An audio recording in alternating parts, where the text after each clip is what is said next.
Okay, well, I got that framed up. Got one fan. I kind of figured out how I was going to mount that. I got three more to put up there. I think I'll get it all painted before I mount those fans, and I got to get some electric to run over here. Got a double switch there for the fans, and I'll need a outlet for the washer and the bubbler. And I got to build a shelf down there for the tote to sit. So I'll work on that next. Well, hello and welcome back. Well, I'm getting a little more done on the drying rack. Got it roughed in, kind of rough framed in. Got the two drain bottoms, I guess you'd say. What I've got to do is here put a bulkhead fitting in here and then drain that down into the drain, so when I clean that off, the seeds and all that leftover stuff, I can just drop it down the drain. My screen, I just kind of trying this here to see if it's going to work. Got it mounted to some PVC, and I had to use 2 layers of this mesh. It's 1/4 inch mesh, but it's a little big for the small microgreens, especially like the lettuce mix and stuff. So I'm trying 2 layers and see if that'll keep them in above it a little better.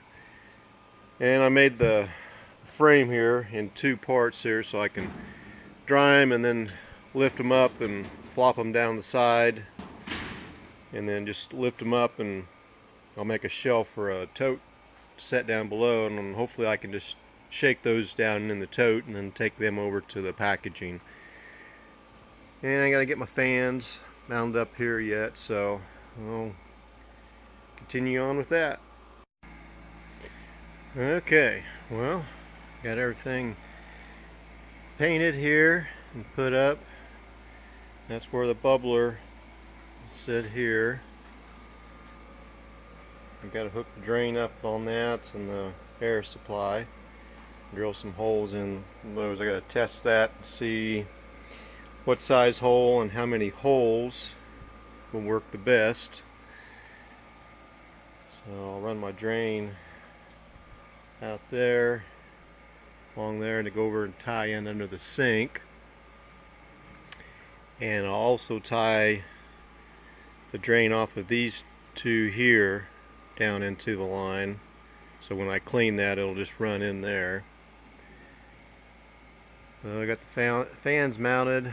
Got to get some electrical box and some wire, run some power to that, and power for this to hook up the blower.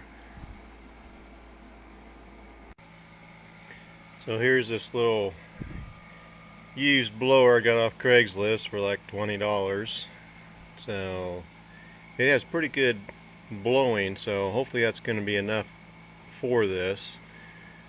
I know I've seen a lot of people use a jacuzzi blower, so we'll just have to see if that's going to work or not. Hopefully it will. I'll bring that. I think I'm going to set it there and just bring pipe around here, and it'll go in here. And then I'll get some tables set up here for the processing, cutting of the greens, and then they'll go into the washer.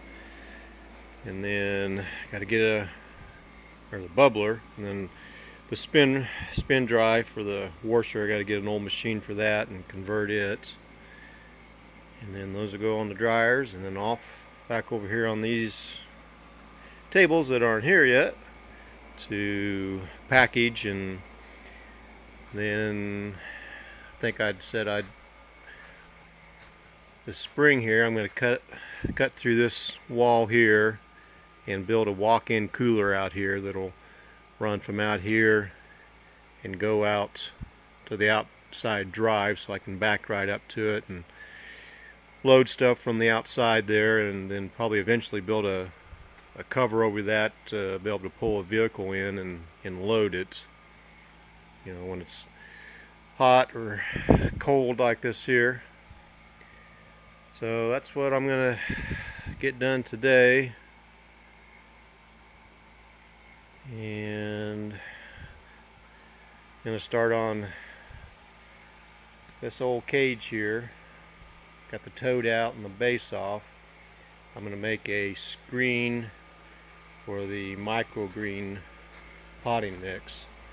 This is what I'm using here right now, is just a screen box, and shifting it, sorting that down into a tote. So I want to make it where I can put it up higher and sift a bigger section and mix more and just make it easier to use, because I'm going to put that up here, and then that'll dump down into a tote, and I can wheel that back to where my planting is going to be. So now look at all that mess I've got here. I've got a lot to get done here before planting here in spring.